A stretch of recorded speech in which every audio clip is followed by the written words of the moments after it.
감사와 찬송을 드립니다. 네, 오늘 2부 성가대 감사합니다. 늘 일찍인데도 빈자리도 없고, 네, 찬송도 은혜스럽고 하나님이 기뻐하실 줄로 믿습니다. 우리 서로 미인 대칭으로 인사하겠습니다. 미소로 인사하고 대화로 칭찬하는 미인 대칭으로 서로 인사하겠습니다. 반갑습니다. 사랑합니다. 축복합니다. 사층도 환영합니다. 예수님께서 이 땅에 오신 목적은 인간을 돕고 구원하기 위해서입니다. 누가복음 19장 10절에 예수님 말씀하십니다. 인자가 온 것은 잃어버린 자를 찾아 구원하려 함이니라.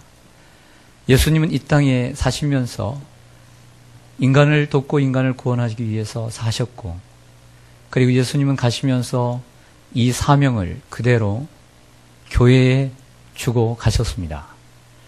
그러므로 이것이 교회의 사명입니다. 인간을 돕고 세상을 돕고 세상을 구원하는 것, 이것이 바로 교회의 주된 목적이요 존재 이유입니다. 그러므로 교회는 세상과 등질 수 없습니다. 절처럼 세속을 떠나 산속에 가 있지 않고 세상 안에 있는 것은 세상과 마주하기 위해서 교회가 세상 안에 있는 것입니다. 교회는 세상과 마주하는 교회가 되어야 될 줄로 믿습니다. 바로 이것이 오늘 설교의 제목입니다. 오늘 본문 사도행전 3장에 세상과 마주하는 교회의 모습을 우리에게 보여주고 있습니다. 여기 보면 나면서부터 걷지 못한 한 불쌍한 사람이 등장합니다. 그 다음 장 사도행전 4장 22절에 보니까 그 사람의 나이는 40여 세나 되었습니다. 40여 년 동안 한 번도 걸어보지 못한 인생을 살았습니다. 비운의 인생입니다. 스스로 걷지 못해 사람들이 매일 그를 업어서 미문이라고 하는 성전의 한 분에 데려다 놓으면 그가 거기에 앉아서 모자 같은 주머니를 옆에다 놓고 그 성전에 올라가 예배하며 기도하는 사람들에게 구걸을 하여 먹고 살았습니다. 저녁이 되면 또 다른 사람들이 그를 메고 집으로 데려다 주었습니다. 아마도 다른 것보다 교회에 가는 사람들에게 도움받기가 쉬웠을 것입니다. 더욱이 6월절이나 오순절이나 혹은 초막절에 세상에 많은 사람들이 와서 하나님 앞에 예배할 때 그 사람들이 그들에게 이러한 큰 대목이 그들에게도 거린들에게도 대목이었을 것입니다. 나면서부터 걷지 못한 이 사람, 무엇을 의미할까요? 나면서부터 걷지 못한 이 사람은 세상을 상징합니다. 이러한 세상을 마주하는 교회, 이들을 마주했던 베드로와 요한은 제자들을 상징했을 뿐만 아니라 교회를 상징합니다. 이 세상을 마주하는 교회가 베드로와 요한이 했던 행동을 통해서 우리는 교회가 해야 할 일에 대해서 생각해 보고자 합니다. 세상과 마주하는 교회, 어떠한 교회가 되어야 되겠습니까? 뜨겁게 기도하는 교회가 되어야 합니다. 오늘 1절 말씀을 보실까요? 제9시 기도 시간에 베드로와 요한이 성전에 올라갈새. 아멘. 사도행전의 기도라고 하는 단어가 네 번째 나오는 부분입니다. 사도행전 1장 14절을 보면 오로지 기도에 힘쓰니라. 성령을 받기 위해서 마가의 다락방에서 사람들이 모여서 오로지 기도에 힘썼습니다. 사도행전 1장 24절에 오니까 그들이 기도하여 이르되 뭇사람의 마음을 아시는 주여, 누가 이 사도의 수에 들어가는 사람입니까? 라고 사람을 세우기 위해서도 기도했습니다. 사도행전 2장 42절에서도 성령을 받고 교회가 탄생을 했는데, 교회가 탄생하고서도 교회는 여전히 오로지 기도에 힘쓰더라 라고 말하고 있습니다. 사도행전 속에 기도라는 단어가 32번 등장합니다. 이처럼 초대교회는 기도하는 교회였습니다. 시시하게 기도하지 않았습니다. 뜨겁게 열렬하게 기도했습니다. 절실하고 절박하게 기도했습니다. 그래서 그 기도의 능력도, 기도의 응답도 능력 있고 강하게 나타났습니다. 오늘 사도들을 보면 정해진 시간에 기도했습니다. 제9시 기도 시간에. 제9시란 오후 3시를 가리킵니다. 사도행전 10장에 보면 고넬료를 만나기 전에 베드로가 제3시에 오전 9시에 기도를 했습니다. 또 유대인들은 제3시 오전 9시, 제16시 낮 12시, 그리고 제9시, 그리고 이렇게 오후 3시에 하루에 3번씩 기도하는 것이 전례였고 유대인의 전통이었습니다. 그런데 우리는 여기서 의문의 깃발을 꽂을 수 있습니다. 이제는 예루살렘 성전의 시대가 막을 내리고 새로운 마가의 다락방에서 시작한 예루살렘 초대교회의 시대가 도래하게 되었습니다. 구약 시대가 끝이 나고 신약 시대가 시작되었습니다. 제사의 형식이 끝나고 예배가 회복되었습니다. 그런데 사도들이 교회에서도 기도했겠지만 여전히 교회에서만 모인 것이 아니라 예루살렘 성전에 올라가 그 기도 시간, 유대인의 전통을 따라서 기도했다는 것은 옳은 일인가? 아니면 잘못된 일인가에 대한 의문의 깃발이 우리에게 필요하다는 것이죠. 과도기라고 할 수 있었습니다. 당시 사도들과 성도들은 이 기독교의 새로운 전통을 확립해 가면서도 유대인의 오래된 전통을 함께 하는 이러한 과도기를 겪었다라고 말할 수가 있습니다. 사실 저희 이 가정에서 제사를 드렸습니다. 나중에 예수를 믿겠다고 하시자 어머님이 명절날, 기일날 제사상 차리는 것이 갑자기 없애려고 하니까 좀 뭔가가 허전하시다는 거예요. 그래서 제가 그랬습니다. 그러면 어머니 일단 당분간 제사상만 차리세요. 차리시고 절을 하지 않는 걸로 하죠. 그럼 점점 줄여갔습니다. 그리고 형식을 줄여가고 3년 만에 완전히 상을 차리지 않고 온전히 예배로서 예배를 드렸습니다. 과도기가 저희 가정에 있었던 것처럼 유대인의 전통을 함부로 버릴 수가 없었던 것이죠. 그게 바로 이 안식일과 주일입니다. 사도행전을 읽다 보면 예루살렘 초대교회 성도들이 안식일도 지키고 주일도 지키는 것을 보게 됩니다. 안식 후 첫날도. 이게 뭐냐면 유대인의 전통인 안식일을 지키다가 또 새로운 기독교 전통인 안식 후 첫날 주일도 함께 지키게 됩니다. 이러한 전통이 언제서 깨지게 되냐면 주 70년 로마가 예루살렘을 멸망시킬 때, 예루살렘 성전이 불타 없어질 때까지 이것이 유지되다가 예루살렘 성전이 불타 없어지고 난 후에 제사도 그리고 안식일도 사라지게 되는 것을 보게 됩니다. 예수님은 한 번은 이 예루살렘 동쪽에 가서 보면 예루살렘이 아주 훤하게 잘 보입니다. 그래서 여러분들이 보는 그 사진을 보면 예루살렘의 그 전경이 잘 보이는 곳이 있죠. 그 바로 전경이 그 동쪽에서 찍었던 사진이죠. 그것을 바라보시면서 예수님이 우셨어요.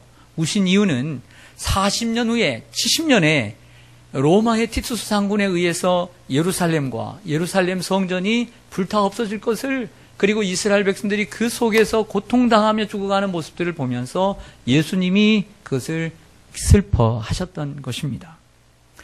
예루살렘이 멸망할 당시 정치가요 역사가였던 요세푸스라고 하는 사람이 그 정치를 주도했습니다. 생포가 되었는데 로마의 군대 사령관이 그 요세푸스를 보고 요세푸스의 그 능력을 보고 죽이기가 아까워서 그를 통역관으로 사용하게 됩니다. 로마의 유학파였던 이 요세푸스가 헬라어도 잘하고 그리고 히브리어도 잘하니까 그래서 그를 살려주게 되었어요. 전쟁이 끝나고 난 다음에 요세푸스가 이 유대에 대한 이러한 전쟁사를 쓰게 되는데 그게 바로 유대 전쟁사 혹은 유대 고대사라고 하는 그러한 큰 책을 쓰게 되었습니다. 그 내용을 보면 전쟁의 잔인함과 패배의 고통이 얼마나 큰 것인가를 잘 보여줍니다. 오랫동안 일제의 침략과 그리고 6.25 전쟁을 통해서 전쟁의 아픔, 남에게 통치받는다는 것이 아픔이 얼마나 큰 것인가를 알 수 있는 것처럼 여기는 더 잔인했습니다. 무려 이 전쟁으로 이스라엘 국민 110만 명이 죽음을 당했습니다. 로마의 장군 티투스는 로마군에게 절대 예루살렘 성전만큼은 건들지 말아라, 무너뜨리지 말아라 명령을 내렸지만 로마 군인들은 그것을 못 들은 채 하고 도리어 그곳에 불을 질러 예루살렘 성전이 무너지게 되었습니다. 이 전쟁에서 끝까지 저항하고 싸운 곳이 있는데 그 유명한 마사다라고 하는 곳입니다. 마사다는 유대 동쪽, 유대 사막 동쪽에 위치하는데, 사막 가운데 동쪽에 위치하는데 그전에는 헤롯이 그 요새로서 이 자기의 왕궁을 세웠던 곳이기도 합니다. 이곳은 해발 600m 이상으로 되어 있는데 되어 있는데 그곳에서 마지막까지 3년 동안 항전을 하는데 이 로마의 군인들이 그 곁에다가 흙으로 토성을 쌓아서 결국에는 그들을 무너뜨리죠. 960명이 포로로 잡혀 죽게 될 뿐만 아니라 나머지 사람들은 포로가 되느니 우리가 서로 죽자. 그래서 서로 먼저 제비를 뽑고 제비가 뽑힌 사람을 사람들이 먼저 죽이고 그렇게 해서 죽이고 해서 자살극을 연출하게 되는 것입니다. 그것이 바로 마사다라는 것이죠. 저도 케이블카를 타고 올라가 보았는데 사람이 올라가기 정말 힘든 요새입니다. 그래서 마사다라고 하는 이름의 뜻이 요새라고 하는 이름의 뜻을 갖고 있습니다. 이때가 주 73년입니다. 주 73년부터 그리고 1948년 5월 14일 이스라엘이 독립이 되기까지 이스라엘은 나라 잃은 서름을 겪게 됩니다. 기왕에 이스라엘 역사 이야기가 나왔으니까 좀 더 우리가 이스라엘을 이해하기 위해서 제가 이스라엘 역사를 좀 간단하게 제가 요약을 해드리겠습니다.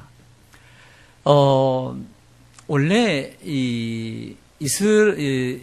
이스라엘은 예수님 당시에도 로마의 속국 속에 지배 아래 있었습니다.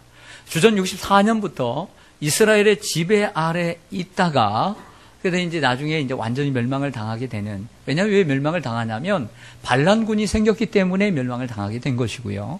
그러다가 로마가 계속해서 지배를 하다가 397년에 로마가 동로마와 서로마로 나눠지게 됩니다. 그 가운데 동로마 제국이 이 팔레스타인을 지배하게 돼요. 동로마 제국은 이 예루살렘, 예수님이 활동하셨던 예루살렘, 그리고 탄생하셨던 베들레헴, 그리고 태어나셨던 갈릴리, 성장하셨던 그 갈릴리를 성지로 만들어서 교회를 세우고 이처럼 기독교를 부흥시켜 나갑니다. 그러나 7세기경에 이슬람 세력이 이 예루살렘을 공격함으로써 400년 동안 아랍 왕조의 지배를 받게 됩니다. 그래서 지금까지 세웠던 교회들을 다 헐고 이슬람 사원을 짓고 이슬람 학교를 세우면서 예루살렘은 제2의 이슬람 그리고 메카가 되고 맙니다. 그러니까 예수님께서 탄생하신 곳이, 성장하셨던 곳이 이제 이슬람이 차지하게 되는 것이죠. 그 후 11세기에서 13세기에 어떠한 운동이 일어나게 되냐면 성지를, 예수님이 탄생하신 성지를 가야 되는데 그 성지에 로마가 통치를 할 때는 성지에 가기가 수월했습니다. 그런데 이슬람이 다스리고 있을 때는 성지를 가는 것이 성도들의 꿈이었는데 성지에 가서 그들에게 매를 맞고 그들에게 무시를 당하고 사람들이 죽고 왔어요. 그러니까 교황이 이 성지를 탈환해야 된다라고 설교를 하면서 운동을 펼쳤습니다. 그러다 이 로마의 교황과 천주교와 함께 유럽의 기독교 국가들이 예루살렘을 쟁취하자, 탈환하자라고 하면서 일어난 운동이 그 유명한 십자가 운동입니다. 십자군 운동입니다. 그 십자군 운동은 8차에 걸쳐서 200년 동안 이루어지는데 나중에는 그게 공과가 있습니다. 이 긍정적인 평가와 부정적인 평가.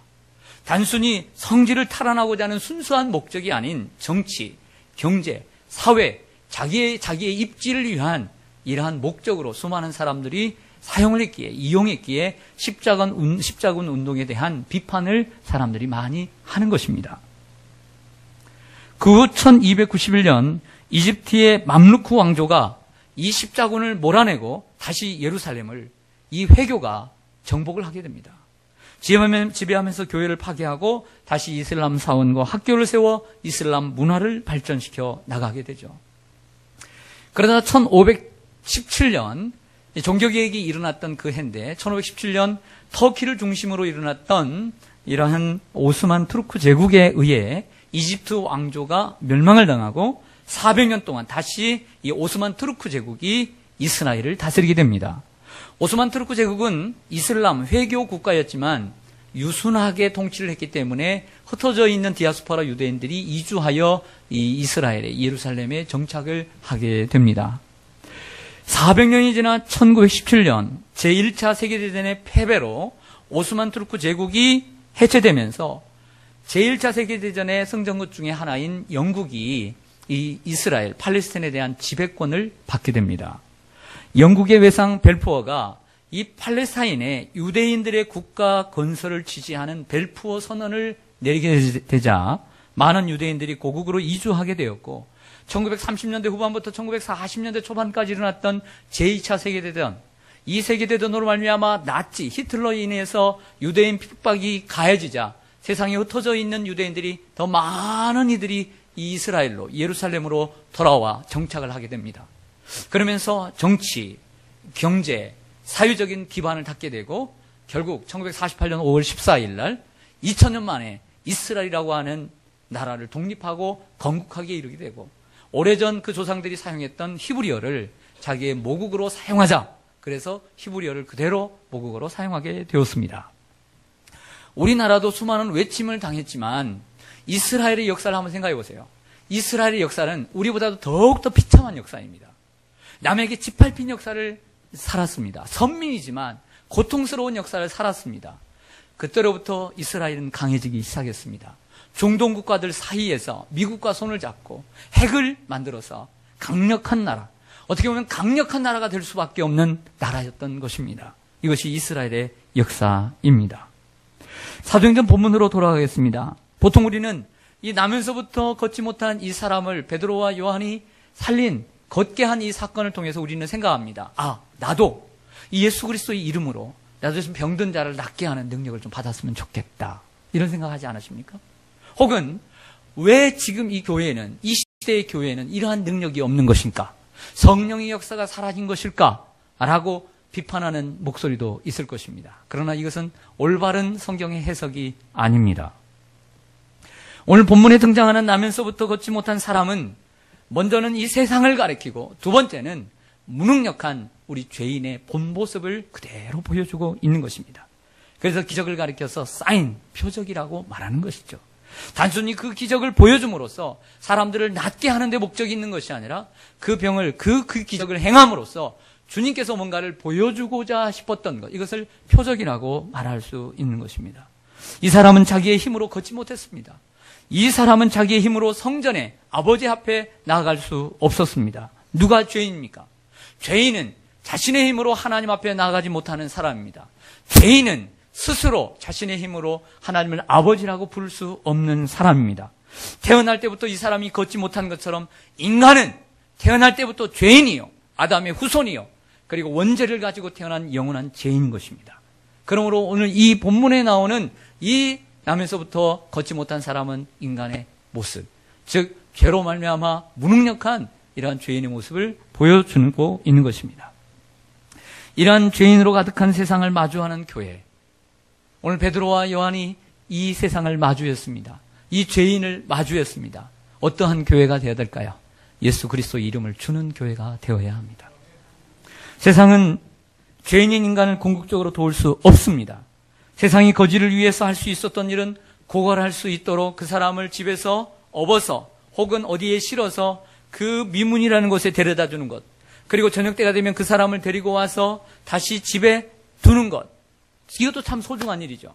어떻게 보면 그 사람에게는 참 이렇게라도 도울 수 있는 사람들이 있다는 것이 자기에게는 큰 유익이고, 인생을 포기하지 않고 그래도 연명하면서 산다는 것이 큰 도움이 되었을 것입니다. 요즘 국가는 국민의 복지를 위해서 힘을 씁니다. 우리 금천구만 해도 복지를 위해 쓰는 재정이 절반이 넘습니다. 제가 금천구 복지위원인데 가끔씩 가서 우리 1년 예산을 보면 전체 예산의 복지 예산이 50%가 넘어요. 이만큼 복지를 위해서 사용합니다. 어디 금천구만 그러겠습니까? 하지만 세상은 궁극적으로 거지를 도울 수 없었던 것처럼 이 사회도 인간을 도울 수 없습니다. 물론 세상은 일시적으로 인간에게 많은 혜택과 이한을 줍니다. 요즘은 아기를 낳으면 기저귀값, 분유값도 준답니다.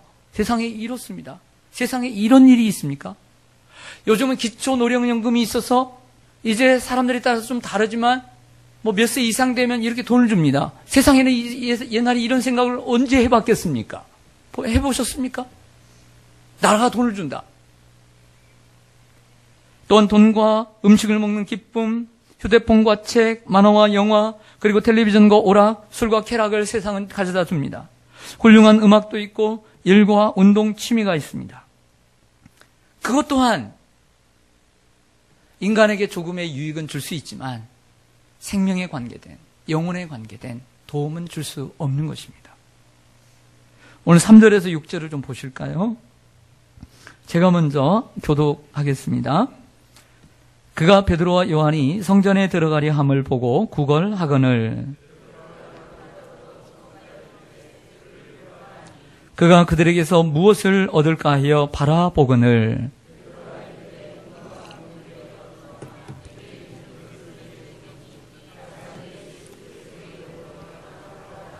아멘. 이 불쌍한 사람은 성전에 기도하러 올라가는 베드로와 요한에게 구걸을 했습니다. 아주 정말 초라한 행색으로 그리고 불쌍한 모습을 지으면서 구걸을 했을 것입니다. 한 푼 주세요. 나 오늘 아침도 못 먹었어요. 이런 모습으로 적선을 구하고 있는 것입니다. 여기서 우리가 깨달을 수 있는 것은 세상은 교회를 향한 기대를 가지고 있다는 거죠. 그런데 세상은 교회를 향한 기대는 가지고 있는데 잘못된 기대를 갖고 있다는 것이죠. 따라서 하겠습니다. 잘못된 기대를 가지고 있어요. 교회는 그들이 원하는 것처럼 돈을 주는 것이 아닙니다. 교회는 사람들에게 도덕적 향상을 가져다 주는 것도 아닙니다. 교회는 철학적 가르침과 박식한 강연을 해주는 것도 아닙니다. 교회는 심리치료를 위해 가는 것도 아닙니다. 교회는 긍정적, 적극적 사고를 배우기 위해서 가는 것도 아닙니다. 교회는 사회적 친분을 쌓고 사람을 사귀려 가는 것도 아닙니다. 교회는 멋진 음악을 듣고 즐기기 위해서 가는 것도 아닙니다. 교회는 사회사업과 구제를 하기 위해서 가는 것이 아닙니다. 생각해 보세요. 제가 열거한 이 모든 것은 여러분들이 스스로 할 수 있습니까? 없습니까? 여러분 세상에서 할 수 있습니까? 없습니까? 대답을 좀 해보시죠. 있습니까? 없습니까? 다 할 수 있는 것입니다. 그런데 사람들은 이처럼 이러한 잘못된 기대를 하고 있어요. 세상이 옛날 제가 어릴 때는 세상에 해줄 수 있는 게 없었어요. 그래서 교회를 갔어요. 간식이 있습니까? 탁구장이 있습니까? TV가 있습니까? 그래서 교회를 왔어요. 그러나 요즘은 교회가 더 세상을 향해서 줄 수 있는 게 별로 없어요.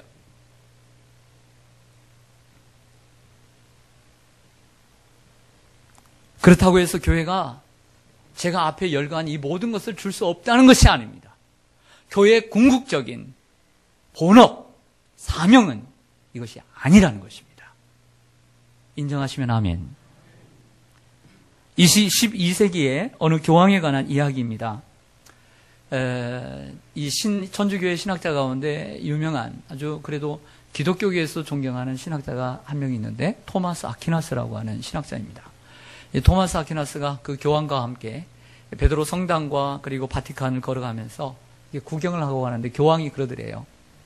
토마스, 교회는 더 이상 은과 금은 내게 없거니와 라고 말할 수 없겠네 라고 말합니다. 그러자 토마스가 이렇게 대답을 했다고 합니다. 그런 것 같습니다, 교황님. 하지만 그것만은 아닙니다. 교회는 더 이상 예수 이름으로 일어나 걸으라 라고도 말하지 못합니다. 교회가 그만큼 힘을 잃었다는 거죠. 금과 은은 있는데 예수의 이름이 사라지게 되었다. 여러분, 세상은 교회에 많은 것을 요구합니다. 경제적인 도움, 사회적인 도움을 요구합니다. 사람들도 교회에 나와서 많은 것을 요구합니다. 돈과 건강과 행복을 요구합니다. 나면서부터 걷지 못한 사람들이 돈을 요구하자 베드로와 요한은 뭐라고 얘기하냐면, 따라서 하겠습니다. 우리를 보라. 다시 한번요. 우리를 보라. 네, 우리를 보라는 것은 우리가 대면하자는 것입니다. 교회와 세상은 마주하게 되었습니다. 교회와 세상은 마주했습니다. 우리를 보라! 교회에 대해서 잘못된 기대를 가지고 있는 세상을 향하여, 죄인을 향하여 베드로와 요한이라는 교회는 우리를 보라 했습니다. 교회는 그렇게 힘이 없습니다. 하지만 교회가 줄 수 있는, 세상을 마주하고 죄인들에게 줄 수 있는 그 무엇인가가 있습니다. 그것은 무엇입니까? 예수 그리스도의 이름입니다. 요한은 요한복음 1장 12절에서 영접하는 자, 곧 그 이름을 믿는 자들에게는 하나님의 자녀가 되는 권세를 주셨다 그랬어요. 요한이. 오늘 본문에 나오는 베드로는 그 다음 사도행전 4장 12절에서 다른 이로서는 구원을 얻을 수 없나니 천하 사람에게 구원을 얻을 만한 다른 이름을 주신 일이 없느니라. 베드로와 요한은 오직 예수 그리스도의 이름을 전한 줄로 믿습니다. 교회는 사람들이 구원을 얻도록 예수 이름을 주는 것입니다. 이 땅에 오셔서 인간의 죄를 담당하고 십자가에 죽으시고 부활하시고 승천하신 하나님의 아들 예수 그리스도의 이름을 전하여 주는 곳입니다. 길이요 진리요 생명이신 예수 그리스도의 그분의 이름을 전파함으로 인간의 근본적인 죄의 문제를 해결해 주는 곳입니다. 할렐루야. 쉽게 얘기해서 유대인들의 교육 받침은 항상 자녀가 원하는 것을 항상 해주는 것이 아니라 그가 스스로 할 수 있도록 해주는 거죠. 매일 사람들이 돈이 필요하도 돈을 나눠주고 항상 도와주는 것이 아니라 세상 사람들이 예수님을 만남으로 예수 안에 그리고 이 하나님 말씀을 통해 그 신앙 안에서 믿음 안에서 얻게 되는 하나님의 놀라운 그 보고의 문이 열려서 그들에게 예수 그리스도가 직접 그들에게 도움이 되도록 해야 될 줄로 믿습니다. 그래서 모든 선교는 자립을 추구합니다. 한국 교회는 그 1900년대에 얼마나 가난했습니까? 얼마나 배고팠습니까? 그러나 헌금을 했습니다. 목회자를 도왔습니다. 선교를 했습니다. 항상 남에게 손만 벌리지 않았습니다. 주는 교회가 되었습니다. 선교는 언제나 자립을 추구해야 합니다. 성도 또한 자립을 추구해야 합니다. 내가 예수를 만나서 예수 그리스도를 알고 항상 남에게 도움을 받는 사람이 아니라 내가 예수 그리스도를 통해서 은혜를 누리는 삶을 살아야 될 줄로 믿습니다. 그러므로 교회 안에는 어린아이들도 많아야 되지만 이처럼 영적인 부모들이 많아야 합니다. 오늘 7절과 8절을 좀 보실까요? 같이 한번 읽겠습니다. 7절과 8절 시작. 오른손을 잡아 일으키니 발과 발목이 곧 힘을 얻고 뛰어서서 걸으며 그들과 함께 성전으로 들어가면서 걷기도 하고 뛰기도 하며 하나님을 찬송하니. 아멘. 베드로 요한은 예수 그리스도의 이름으로 이 죄인을 이렇게 세운 줄로 믿습니다. 그러자 그가 힘을 얻고 다리에 힘을 얻고 그들이 걷고 뛰며 그가 하나님의 성전에 들어가며 하나님을 찬송하게 된 줄로 믿습니다. 바로 이것이 교회가 하는 일입니다. 이것이 교회가 하는 일이에요. 우리 교회가 돈이 많아서 세상 사람들이 얼마나 주면 얼마나 주겠어요. 구제도 해야 됩니다. 사회적인 복지에 함께 참여해야 됩니다. 그것을 우리가 예외로 삼자는 것이 아닙니다. 그러나 주된 사역이 아니라는 거죠. 그들에게 줄 수 있는 것은 예수 그리스도의 이름입니다. 복음입니다. 복음을 듣게 해서 그들이 스스로 자생할 수 있도록 스스로 주님 앞에 설 수 있도록 도와주는 것이 교회의 사명이라고 하는 것이죠. 마가복음 2장 10절에 예수님이 이런 말씀하셨습니다. 건강한 자에게는 의사가 쓸데없고 병든 자에게나야 쓸데있느니라. 나는 의인을 부르러 온 것이 아니요 죄인을 부르러 왔노라. 항상 아픈 사람과 병든 사람과 건강한 사람을 거기에 물리적으로만 멈추지 않고 거기를 죄인과 의인으로 취급했다는 것이죠. 건강한 사람은 의인이요 병든 사람은 죄인이다. 오늘 본문에 나면서부터 안진뱅이 원초적으로 태어나면서부터 근본적으로 죄인인 모든 인간은 죄인이라는 것. 오늘 우리에게 보여주고 있는 것입니다. 이 교회라는 것이죠. 이 시간 여러분에게 격려하고 도전합니다. 혹시 여러분 가운데 여러분의 영혼이 혹은 여러분들의 인생이 오늘 이 불쌍한 사람과 같지는 않습니까? 여러분들의 영혼이 born again, 거듭나지 못해서 예수를 믿지 못해서 거듭나지 못해서 생명이 없는 영혼이 마비된 사람이 없지 않습니까? 영혼이 걷지 못해서 영혼의 안전뱅이가 있지는 않습니까? 인생이 캄캄하고 인생의 소망이 없는 분들이 계시지는 않습니까? 오늘 그분들에게 예수 그리스도를 선물합니다. 예수 그리스도를 구주로 영접하시기를 바랍니다. 예수 그리스도가 여러분들의 주인이 되어서 여러분들의 인생을 인도해 가실 것입니다. 목자가 되셔서 여러분을 인도하시고 필요한 것을 공급하시고 그리고 여러분들을 보호해 가실 것입니다. 예수 그리스도를 믿으시기를 축원합니다. 또한 예수를 잘 믿는 분들에게 도전합니다. 교회를 잘못 오해하고 교회를 다니기는 하지만 그래 교회는 이런 것도 해야 되고 저런 것도 해야 돼 라고 하면서 교회의 주된 목적을 주객을 전도시키지는 않았습니까? 예수 그리스도 없는 묽은 복음을 전하면서 살지는 않았습니까? 그래도 사람들에게 귀에 달콤한 이야기를 해주려고 하지는 않았습니까? 예수 그리스도 없는 복음을 전하려고 했던 분들은 혹시 계시다면 그 마음을 삭제하시고 리셋하시고 예수 그리스도 오직 그분만을 전하는 복음의 사람들이 되기를 원합니다. 오직 예수 그리스도만을 전하는 필사적으로 거기에 헌신하시기를 간절히 소망합니다. 마지막으로 사람들이 교회를 향해 바라보는 모습은 마치 이 구걸에 하던 거린이 바라보는 모습과 같습니다. 그래서 교회에 내가 유익이 되면 조금 도움을 받고 유익이 안 되면 난 자리를 옮겨야지. 냉소적입니다. 또 다른 무엇인가를 기대합니다. 세상은. 교회에 대해서 그렇게 좋은 모습을 갖고 있지 않습니다. 인상을 가지고 있지 않습니다. 그러나 우리는 그들을 향해 마주보고 예수 그리스도를 전하는 사람이 되어야 될 줄로 믿습니다. 주 예수를 믿으라. 그러하면 너와 내 집이 구원을 받으리라. 기도하겠습니다.